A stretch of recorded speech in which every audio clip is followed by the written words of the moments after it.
seeing as everybody calls me American, we have a video today called 20 things only Americans do and think it's normal. So we're gonna get the list of 20 things and we'll tick off how many things that I do on this list. Okay, obviously I'm Irish, guys, not American, but this one should be hilarious, man. Drop a comment down below. We'll compare the Irish things to American things. All right, I'm sure there'll be a lot of similarities because anything that happens in the US pretty much happens in the rest of the Western world, Europe and Australia. So like, comment, subscribe, let me know your thoughts. Let's go. The top 20 things only Americans do. Get a ton.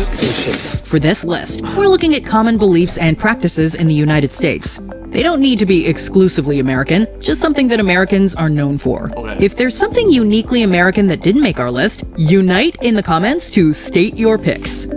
Number 20, refer to the USA as America. Okay, I definitely do that. So that's one, guys. That's one thing off the list. Okay, we're counting now. America, America,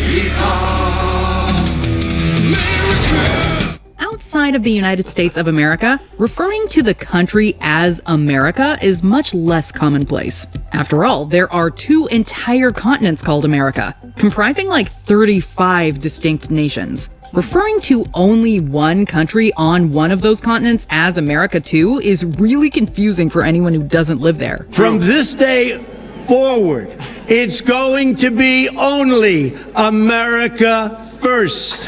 America first. Calling it the US, USA, the United States, or just the States is much more common in the rest of the world.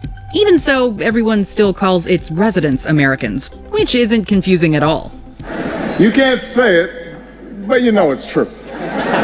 Number 19. I mean, yeah, when you say America, you're not thinking about Brazil, you know what I mean, or Chile or Argentina. You're thinking about the US of A, right? Throw gender reveal parties. Okay, I'm Irish and we kind of do throw gender reveal parties here in Ireland. Kind of like, not, I know a few people that do them. That wouldn't be like commonplace though. The world. So I'm not gonna add that to the list. So that's one out of 2. World over have traditions to prepare expecting parents and celebrate the expected birth of a child. Thank you so much for throwing me this baby shower, girls. I feel so welcome to the neighborhood. Of course! However, Americans have really taken the concept and run with it. An entire industry has been built around baby showers, as well as their modern relatives' gender reveal parties. Emerging in the 2000s, the latter have become infamous for sometimes absurd levels of showmanship. Some guy in Ireland, TD, Paul Murphy, he actually said that his baby has no gender, even though it's born a male, X chromosome or whatever, XY chromosome. He said that he isn't a gender. So are gender reveal parties even allowed? Some over-the-top reveals have been responsible for injuries and even disasters. They remain somewhat controversial, with many people, including Americans, not really getting why they're often made into such big deals. I don't know why, but I'm like, can I cry? Oh my gosh, why are you gonna cry? Because I'm just really happy for you. You look like it. You look like you're happy. Number 18. Experience huge bathroom stall gaps. Oh yeah, this is scandalous. When I went to Canada for the first time, I thought the toilet was broken. I was like, what the hell is wrong with this toilet? The bathroom gap is like huge. You could just crawl underneath it. This way, sir.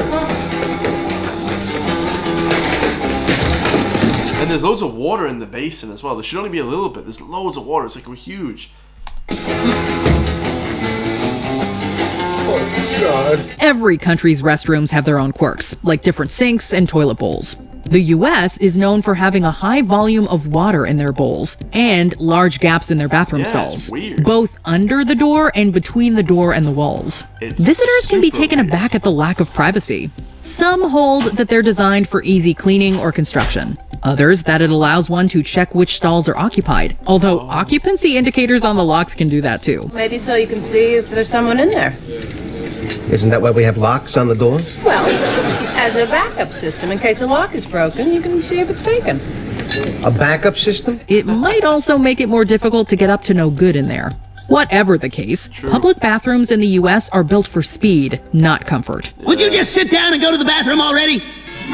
Oh my God. Number 17, have pharmacies that sell groceries. Oh yeah, this was so weird. This is all, I'm taking this from a Canadian perspective because it's basically the same as the US, unfortunately. I know a lot of people might be insulted by that. When I went into the pharmacy, They had like loads of sweets, ice cream, like it was insane. I don't know what the hell was going on. Like in pharmacies in Ireland, guys, in Europe, they don't have that. They just have pharmaceutical stuff and that's it. Like, you know, there's no sweets and stuff, chocolates. In most of the world, pharmacies sell exactly what their name implies, pharmaceuticals. While you will see tangentially related items like grooming products or hygienic things like toothbrushes, pharmacies don't usually carry food or toys. But the British version of that would be Boots. You know, like the Irish and British version would be Boots. Like that would be like a CVS, I think. in the US, that's much more common. The country is all about the all-in-one experience. Not only will dedicated grocery stores have pharmacies built in, but pharmacies will also carry groceries. Granted, the selection isn't always great, but if you're desperate for milk and the grocery store is closed or you just don't feel like crossing the street to get there, you can get some. Crazy. While most of the world still limits drugstores to drugs and self-care products, I have a feeling this one might catch on. That's absolutely crazy, guys. Yeah, there's so much like produce in a flipping pharmacy. I find it hard to believe. I was like, this is wild. Number 16, vote before they can drink. Worldwide, the age at which a person can legally drink alcohol is most commonly 18. The age usually considered to be adulthood, though it is even earlier in some countries. The voting age on a global scale is also generally 18, for similar reasons, although of course there are exceptions. The Voting Rights Act of 1970 lowered the voting age to 18 for national elections, and the 26th Amendment made the change to 18 permanent for all. Yeah, if they had a drinking age of 18, the US would be a lot better country. It'd be a lot cooler. Elections. And 18 is where it has stayed for the past 50 years. However, the United States requires young adults to wait 3 years after being able to vote before legally being allowed to drink at 21. This was enacted during the 1980s to prevent alcohol-related driving accidents. This law has been an abysmal failure. It hasn't reduced or eliminated drinking. It has simply driven it underground, behind closed doors, into the most risky and least manageable of settings. While it helped in the short term, ultimately it hasn't really stopped teenagers from drinking. Steve will do it right here, guys. The result is that many people, both inside and outside the US, question the logic of why an 18-year-old American can decide who forms the government but not get buzzed. Yeah. The reality is everyone drinks before they turn 21. That's why when you go out for your first legal drink, you have to react with that faux surprise like you've never heard of alcohol before. Ooh, what does this alcohol taste like? Oh, it's unusual. Oh, this is true. Number 15, get free refills. Oh, yeah. We kind of have that here now. Like I said, like Ireland is just adopting all American culture, man. Everyone's getting really obese as well. The biggest differences between American restaurants and the rest of the world are their drink services. Most American and many Canadian restaurants and other establishments will offer at least one free refill of a non-alcoholic drink. Refill. Free! Where is it going? The idea is that because of the low cost of drinks, particularly fountain soft drinks, offering a refill won't hurt the establishment's bottom line, particularly if drinks are not the primary source of income. However, the idea has been slow to catch on in the rest of the world, and it's nowhere near as consistently offered. Some countries have raised concern that a practice like this can lead to an increase in obesity. Number 14. Tip service personnel. Oh yeah, this is a massive thing. Like, we don't do that in Ireland because this is not an Irish thing. This is a really Canadian and American thing. North American thing. We do not do this in Europe, guys. Actually, if you tip in Europe, people get a bit embarrassed. But now, in the last 3 years, it's starting to get huge. Like, everyone's tipping everywhere, so. All right, everybody cough up some green for the little lady.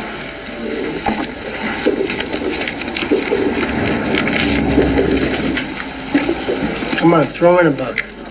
I don't tip. You don't tip? No, I don't believe in it. While the concept of tipping waitstaff Reservoir Dogs is the best movie ever. For other people in the service industry is known worldwide, few countries have embraced the concept to the degree the US has. Labor movements declare the practice undemocratic, and anti-tipping legislation was enacted across several states. Whoa. But restaurants and rail operators like the Pullman Company embraced tipping because it allowed them, among other things, to hire recently freed slaves without having to pay them. Many workers, particularly in the restaurant industry, rely on gratuities to get by. in part because laws allow managers to pay sub-minimum wages to tipped workers. However, in various other countries, tipping is seen as insulting. Yeah. They're just doing their jobs after all. Each year, Americans spend $40 billion on tips. That's more than we spend on foreign aid and more that's crazy. than we spend on gambling. Gambling. And like gambling, it's not entirely clear that tipping makes any sense in the first place. While some countries' workers certainly appreciate it, it isn't expected like it is in the US. Mostly because employees are paid a high enough baseline salary that they don't need tips to survive. Restaurant owners still pay their servers less than minimum wage, turning what used to be a bribe into an obligation that makes the end of every meal suck. Number 13, obsess over the military. Oh yeah, this is funny. Like, we don't care. Like, I do care about the army in Ireland and Europe, but like the US, like they care about it way more. So that's another thing. That's only like 3 things that I do, guys. I actually don't do many of these things at all. I speak for the rest of the WWE. I certainly speak for myself. I would like to say thank you to all our men and women who choose to don the uniform of the United States military. John Cena, like, come on, John Cena's a legend. The American military is probably the best in the world, as it should be, since it's also one of the best funded militaries in the world. Yeah. In fact, the US spends several times more on their military than their nearest competitor, China. What's more, there are more than a few American citizens who have a higher than average fascination with their own military and its culture. I thank you as your commander-in-chief because you inspire me. Your willingness to serve, to step forward at a time of war and say, send me, is the reason the United States stays strong and free. While other countries certainly thank you, the US, because the rest of the world should be thanking you for not, for not getting killed, because there's a lot of people that would kill other countries because they have no military. Appreciate their troops. You don't, see as many people wearing camouflage as a legitimate fashion statement. Yeah. Likewise, you don't see movies made elsewhere that glorify the military to the degree that the US does. Do me a favor. Tell my children I love them very much. All right, you alien assholes! In the words of my generation, Part of the American enthusiasm is certainly rooted in patriotism. Still, it may also be a reaction to an increasingly anti-military sentiment that has popped up over the last several decades. No war, okay? No war, okay? Oh, well, here you go, boys. These will help you protest. It's good to see that you care about peace, boys. It's fun to see the UK care about peace. Yeah, I mean, guys, peace is good, but the military does help us. The US does help the world with their military, protect the country, so. Number 12, use red plastic cups. If you've ever seen an American movie... Yeah, we don't use them at all. Like, that's not an Irish thing at all. Red cups, like, that's such a weird thing, man. Where a college party happens, chances are you've seen characters drinking from red cups.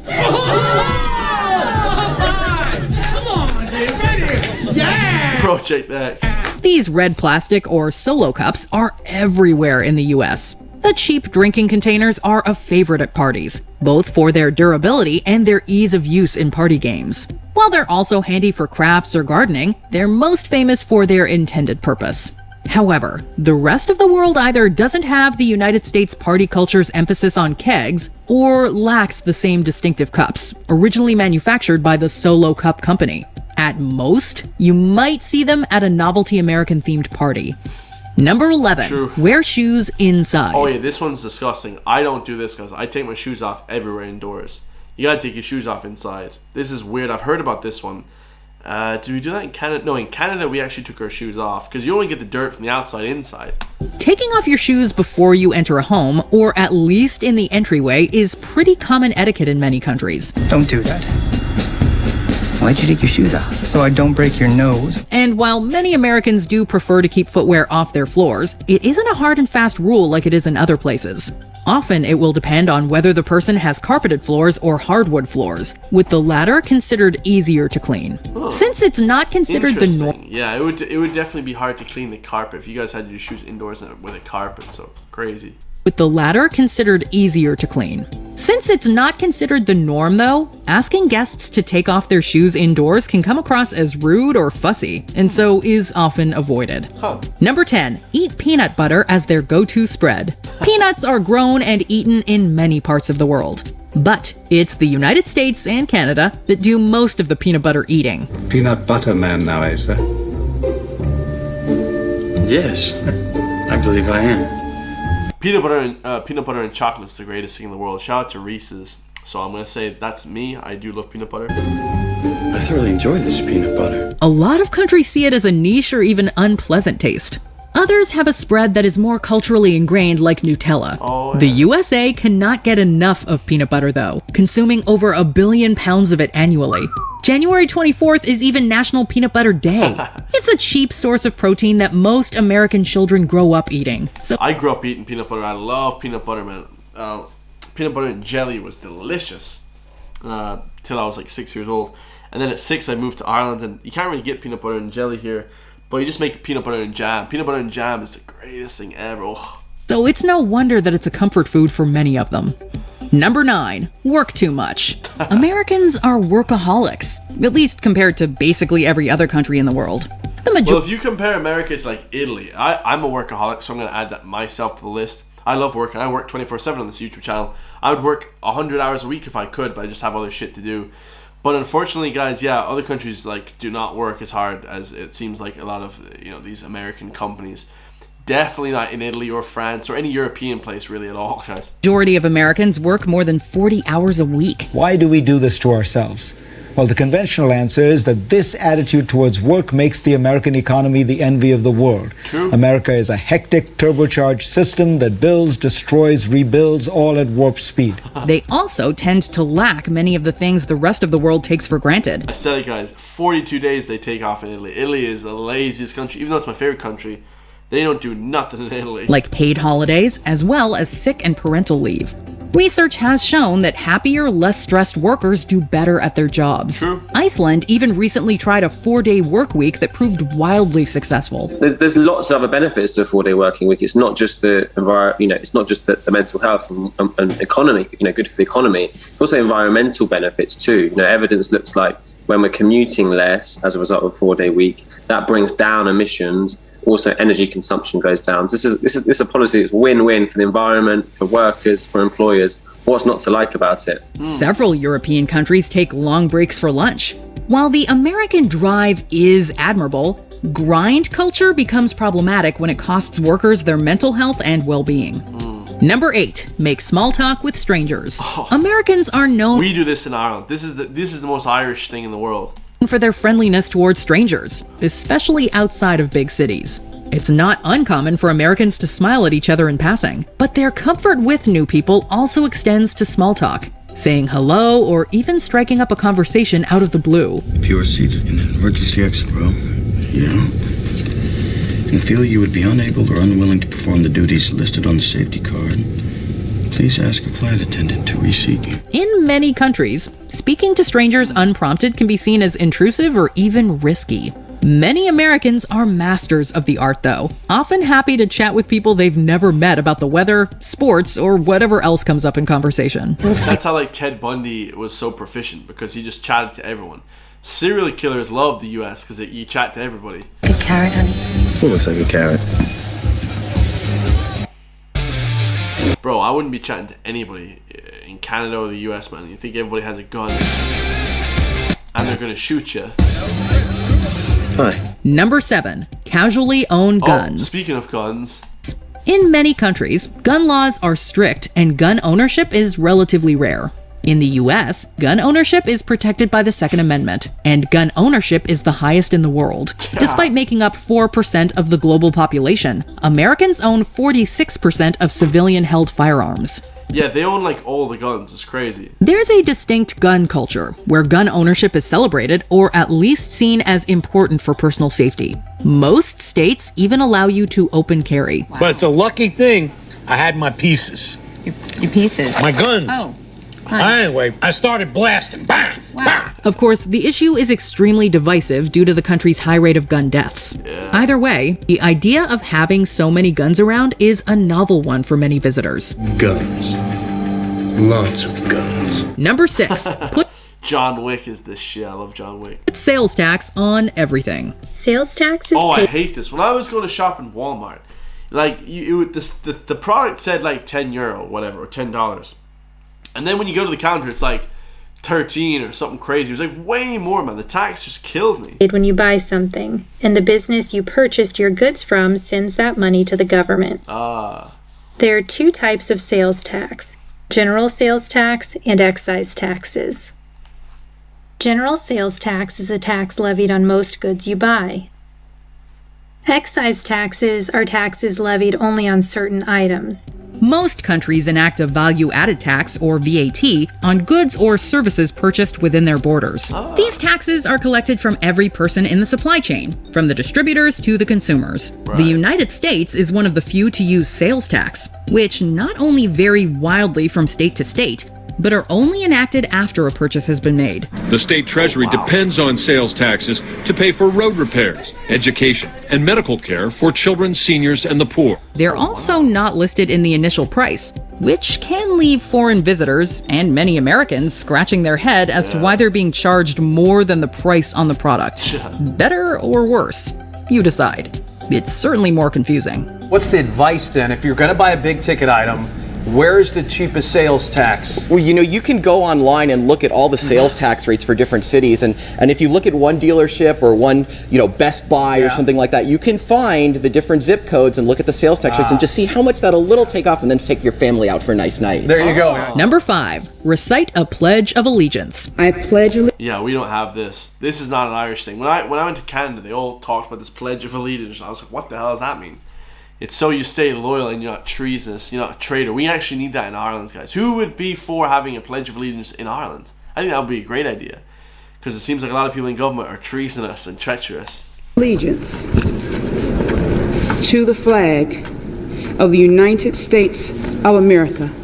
In many parts of the United States, school children, and adults in some settings, are expected to recite the Pledge of Allegiance. But back then, in 1892, when it was written by Francis Bellamy, Bellamy was a Baptist minister, and in conjunction with a magazine called The Youth's Companion, he wrote this, at that time, 23-word Pledge of Allegiance. This is an expression that they will be loyal to the USA, and is usually performed daily while looking at the nation's flag, which you will find hanging everywhere, by the way. This isn't something other countries do. They might salute or respect their flag and country, but to make school children recite an oath to the country, the pledge has been the subject of... It's so different. It's so different. That is so unique. Like, we just don't do that. There's plenty of controversy within the US too, particularly since it mentions God. While some schools no longer require it, it remains a widespread practice. Bottom line is, we all look different, sound different, but we are all on the same team. Number 4, watch ads for prescription drugs.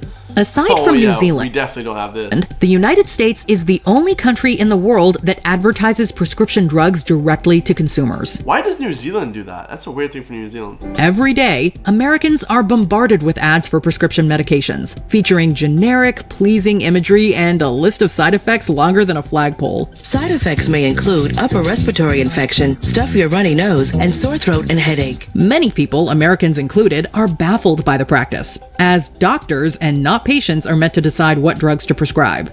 Proponents claim that advertising increases competition and lowers drug costs. Meanwhile, prescription drugs are typically far more expensive in the United States. Yeah, absolutely. I'm sure they are more expensive. Like, for sure more expensive, because here they're not really... drugs aren't really that expensive whatsoever. Or negotiate drug prices. Number 3, put months before days. Most of humanity marks calendar dates as being day first, then month, then year. It's the date. Assuming the first 2 numbers are some big old space date, then you've got year, month, day.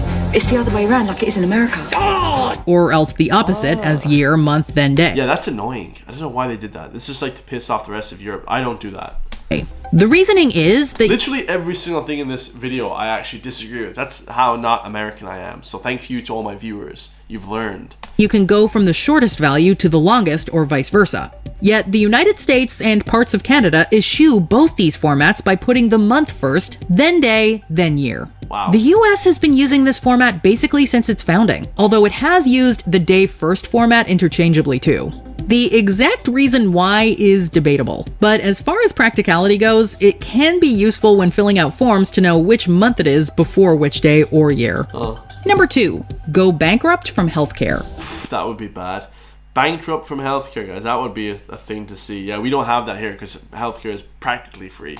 Medical costs are the cause of over 60% of all bankruptcies in the United States. In 2017, 1/3 of the money raised on GoFundMe went towards medical campaigns. Jeez. And the site raises $650 million a year for more than 250,000 medical campaigns. Americans experience a variety of unexpected charges while getting much needed care, from surprise bills to being charged for riding in an ambulance. According to one study, 71% of all ambulance providers do not take the patient's insurance. That same study found that 79% of patients who took an ambulance could get a surprise bill, with an average total around $450. In some parts of the civilized world, even seeing a medical bill can be an uncommon occurrence. Yeah. Healthcare worldwide tends to be much more regulated than it is in the US. It's pretty free. Like, I'm pretty left-wing on that for sure. I want to have a doctor. It's either funded through taxes and a single-payer system, or else through individual insurers who are more strictly monitored.